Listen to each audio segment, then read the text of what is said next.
et bienvenue. Merci de nous retrouver pour une nouvelle émission du garage, spécial décryptage, parce que oui, il n'y a plus de marché moto. Les motards, ils achètent toujours des motos. Ouais, mais là je parle de marché moto et je peux vous assurer d'une chose, c'est que les constructeurs, ils ont vraiment la gueule de bois en ce moment. Eh bien oui, tout simplement, le marché, on va reprendre la définition économique de ce qu'est un marché, c'est tout simplement les règles de l'offre et de la demande. Et c'est justement ce qui vient de changer sur le marché moto. Il n'y a plus d'offre, il n'y a plus de demande. Et de la demande encore. En fait, oui, il y a de l'offre et de la demande, bien sûr, et d'ailleurs, on le voit dans les résultats de vente. 2021 a été une excellente année de vente moto. Et en fait, au premier trimestre 2022, on a un marché qui est plutôt flat, mais qui reste très très bien. Non, ce qui se passe et ce qui est en train de se passer actuellement, c'est qu'en fait, on a des problèmes à la fois industriels et de transport, de logistique. Et oui, pour deux raisons. Pour les parties approvisionnement, c'est principalement les semi-conducteurs. Oui, la fameuse crise des semi-conducteurs. Et pour la partie logistique, c'est les containers qui sont en voie de disparition, d'errance ou liste d'attente sur les ports chinois. Oui, c'est vraiment les deux points qui pénalisent énormément à la fois le secteur de la moto, bien sûr le secteur de l'auto, cette fameuse crise des semi-conducteurs qui font qu'il y a une raréfaction d'un côté des semi-conducteurs disponibles pour X raisons, mais c'est surtout la pandémie qui a obligé certaines usines à quasiment fermer. Et d'un autre côté, on l'assiste sur plein de motos, il y a de plus en plus d'écrans, des écrans TFT, de plus en plus d'électronique. Et l'électronique, elle va jusqu'à un certain point, puisqu'on la retrouve également dans les ABS. Ce qui explique que certains constructeurs sont en train de se dire actuellement de revenir en arrière en se disant, notamment dans certains pays, l'ABS est quelque chose qui est en option maintenant. Alors, ce n'est pas le cas en Europe, l'ABS est obligatoire pour les plus de 125, mais par contre, dans d'autres pays, ce n'est pas obligatoirement le cas. Donc, ils essaient de réduire, voire de revenir dans certains pays sur des compteurs analogiques comme on le faisait, ce qui serait d'ailleurs pas mal parce qu'on assiste à un vol exponentiel des écrans TFT. Oui, autant l'ABS, c'est quand même une super avancée technologique pour la sécurité des motards. Mais c'est vrai que maintenant, tout ce qui est écran, superbe écran ou autre gadget, on va dire, le radar d'angle mort, tous les trucs qui apparaissent sur les nouveaux modèles, ne sont pas tous obligatoires et urgents par rapport à avoir une moto, quoi. Il vaut mieux en avoir une qui roule bien, avec un ABS et un peu moins d'électronique. Oui, mais on va aussi dans cet aspect hyper sécuritaire de l'Europe qui vise les zéro morts pour 2030. Oui. Et puis à côté de ça, de toute manière, on assiste à une montée en puissance des modèles haut de gamme. Et pour une bonne et simple raison, c'est le double effet qui se coule de cette pénurie de semi-conducteurs. D'un côté, en côté approvisionnement au niveau industriel, il y a des motos qui sont parquées. Il y a des centaines de motos sans phare, parce qu'il manque des pièces électroniques pour les phares à LED, ou des centaines de motos parquées dans une usine, tout simplement parce qu'il manque ce fameux écran TFT. Et qu'est-ce que ça conduit à faire les constructeurs ? Tout simplement à se dire, s'il faut que je fasse un choix, s'il me manque des semi-conducteurs, quelles sont les motos que je vais produire en premier ? Les motos pas chères sur lesquelles je ne fais aucune marge, ou quasiment pas, ou les motos où je fais plus de marge, à la fois moi, mais également mon concessionnaire. C'est dur de deviner, là. Ouais, c'est dur.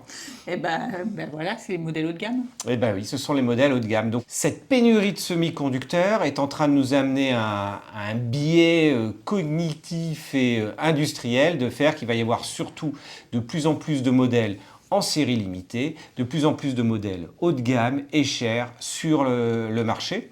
Du moins de disponibles. Parce que les autres peuvent être dans le catalogue, mais de toute façon, ils ne seront pas là.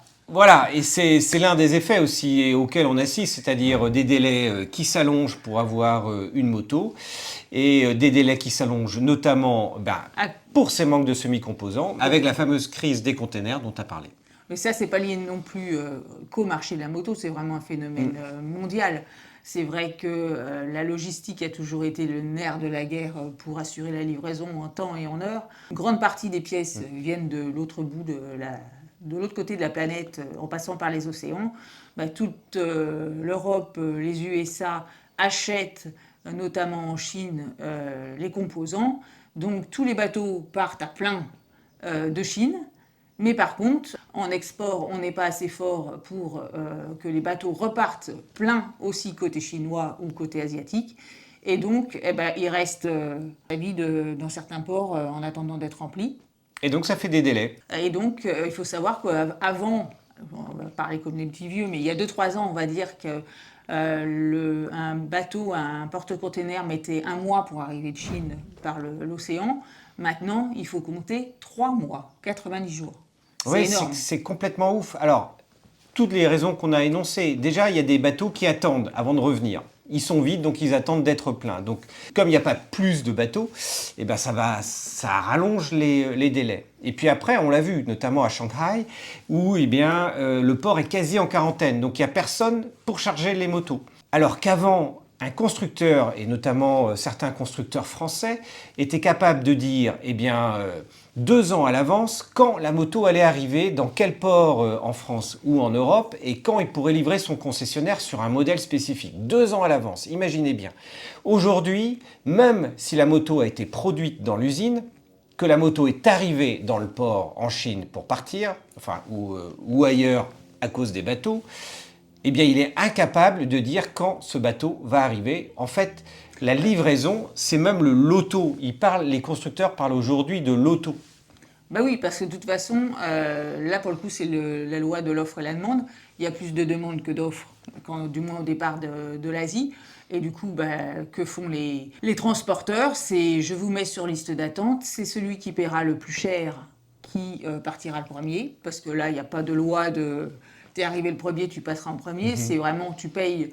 Si tu payes le triple ou autre, tu passes avant les autres. Là, du coup, il n'y a qu'une solution, effectivement, c'est payer plus cher pour à peu près garantir sa livraison. Mais du coup, ça a un impact, là, pour le coup, en plus du délai, sur le prix de transport, qui est complètement inflationniste, puisque maintenant, on en est à peu près arrivé à 250 jusqu'à 400 euros de coûts supplémentaires sur chaque modèle de moto vendu. Et puis là, on reparle encore de ce côté loto, mais en fait, la moto, elle arrive sur le bateau. Les bateaux, ils font de plus en plus de ports. Il peut y avoir des problèmes dans les ports. On peut leur dire en cours de route, ah ben finalement, comme vous avez déchargé, pour optimiser votre chargement, il faut que vous passiez par un autre port. Revenez en arrière, revenez en avant. Et c'est ça qui explique qu'aujourd'hui, le fait que la moto soit sur le bateau, ben, ça ne veut pas dire qu'elle arrivera en temps et en heure. Et ça ne fait que augmenter l'amplification du temps. Et puis, bien sûr, avec vous, motards, qui râlez auprès des concessionnaires qui râlent auprès des constructeurs en disant mais vous vous foutez de moi, c'est vous qui n'avez pas prévu. Mais non, en l'occurrence, ils essaient de prévoir. Et puis, de temps en temps, c'est vrai que quand un transporteur leur dit au lieu de payer votre container 400 euros par moto, finalement ça sera 700 euros par moto. Il y a aussi des choix budgétaires qui font qu'à la fin, le coût du transport est tellement important qu'il rogne complètement sur la marge et que faire venir la moto va juste coûter trop cher au constructeur pour que ça vaille même le coup de la vendre sur le marché.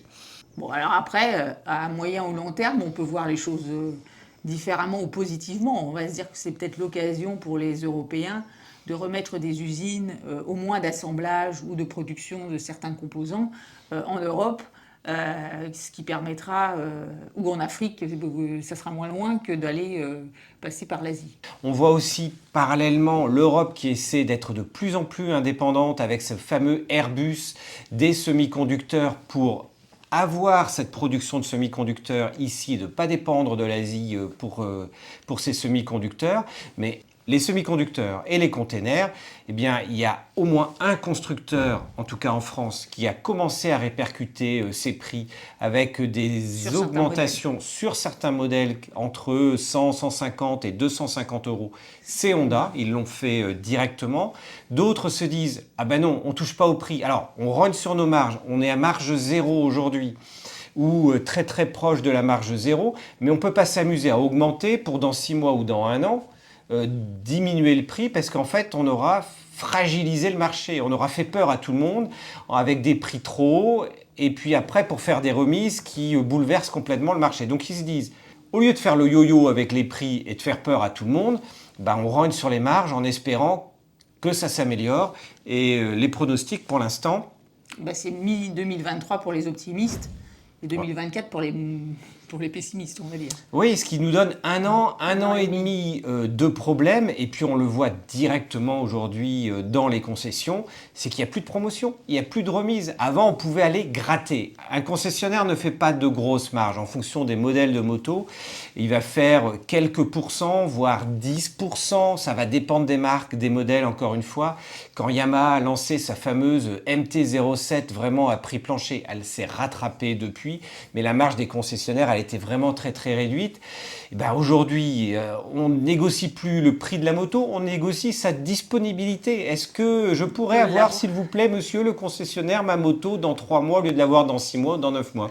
Non, il y a des fameuses réunions à ce qu'on appelle l'organisation des constructeurs en France qui s'appelle la SIAM pour être précis, à la fois auto et moto. Alors ils n'ont pas le droit de dire quelles sont leurs stratégies ni quoi que ce soit, mais en attendant, ils sont tous en train de rugir et de peiner parce qu'en fait, ils savent très bien que s'ils avaient tous les modèles de moto qu'ils voulaient en concession, eh bien ils pourraient en vendre beaucoup plus parce que grâce, entre guillemets, vraiment entre guillemets, à la pandémie, le peur d'avoir les transports, plus les villes qui sont encombrées, plus les 30 km/h qui font qu'on ne peut plus rouler du tout en ville, eh bien, il y a de plus en plus de personnes qui se dirigent vers le deux roues, que ce soit 125 avec les équivalences permis B, soit même qui sont en train de passer leur gros cube. Donc le deux roues, c'est l'avenir. Ça, c'est cool pour la moto. Ça, c'est très bien. Ils savent que donc leur vente pourrait être bien supérieure s'ils avaient toute la production nécessaire et si les containers arrivaient en temps et en heure. Et se faire engueuler tous les jours par les concessionnaires, franchement, ça fait pas très très plaisir aux constructeurs. Donc il n'y a pas de complot pour se dire c'est volontaire pour augmenter les prix parce qu'en fait, ils ne gagnent pas plus d'argent aujourd'hui. Au contraire, ils ont tendance à en gagner un petit peu moins, à défaut d'en perdre. Puis ça a un autre effet pervers, cette histoire. Bah, c'est que l'occasion, du coup, se vend très bien. Oui, c'est ouf. Alors, c'est une bonne nouvelle pour les motards qui ont des motos à vendre, parce que plein de motards nous disent, effectivement, j'ai revendu mon modèle qui a 1 an ou 2 ans au prix auquel je l'ai acheté. Donc, si vous voulez vendre votre moto en ce moment, c'est le moment, quoi. Donc ça, c'est un point. Et puis, l'autre point, malheureusement, c'est que comme il y a moins de marge sur le marché, et sur quoi un concessionnaire ou un distributeur peut faire sa marge, c'est sur la vente d'une moto. C'est éventuellement sur l'atelier, mais là, l'atelier, c'est plus tard. Mais lors de la vente, c'est sur le financement et puis sur toutes les options qui peuvent être vendues et notamment les accessoires. Et aujourd'hui, un certain nombre de concessionnaires, entre deux acheteurs, un qui peut payer comptant et l'autre qui ne peut payer qu'avec un financement ou qui va prendre des options, il gagnera plus d'argent avec quelqu'un qui achète un financement ou qui achète une moto avec des options. Et ça a donc tendance à favoriser justement ceux qui veulent cette partie-là. Et entre deux acheteurs potentiels, non seulement il ne fera pas de remise, mais il choisira plutôt celui qui va lui prendre son financement, éventuellement l'assurance sur lequel il a une com, et puis le maximum d'options au détriment des autres. Ils ont moins de motos à vendre. Donc pour arriver à s'en sortir, entre guillemets, il faut qu'ils arrivent à avoir un petit peu plus de marge. Moins de volume, donc plus de marge. De valeur ajoutée. Tout ça, ça va aussi développer toutes les nouvelles mobilités. On parle d'électrique, mais on va parler également des VAE, de tous les vélos électriques où il y a eu un boom également depuis 2 ans. On est passé de 500 000 ventes à 600 000. Et puis le boom des trottinettes, pas uniquement des trottinettes en libre service. Il y a eu 900 000 trottinettes vendues l'année dernière, rien qu'en France. Mais pour les particuliers, et on voit même les constructeurs s'y intéresser, et parce qu'on vous parlait dernièrement de MV Agusta, même MV Agusta vend des trottinettes en série limitée dont le prix n'est pas loin de rejoindre certains modèles de motos d'entrée de gamme. Donc l'avenir est aux nouvelles mobilités et ça sera peut-être le mot de la fin. Bon, j'espère qu'on vous a décrypté un petit peu ce que vous entendez dans les concessions, en magasin, avec les autres motards. N'hésitez pas à faire les commentaires, on y répondra du mieux que l'on peut. Et puis on vous remercie d'avoir suivi cette émission. À bientôt pour notre hebdo, les essais et toutes les émissions qu'on vous prépare pour la belle saison qui arrive malgré ces tracas de logistique. N'oubliez pas de vous abonner et à bientôt. À bientôt. Ciao.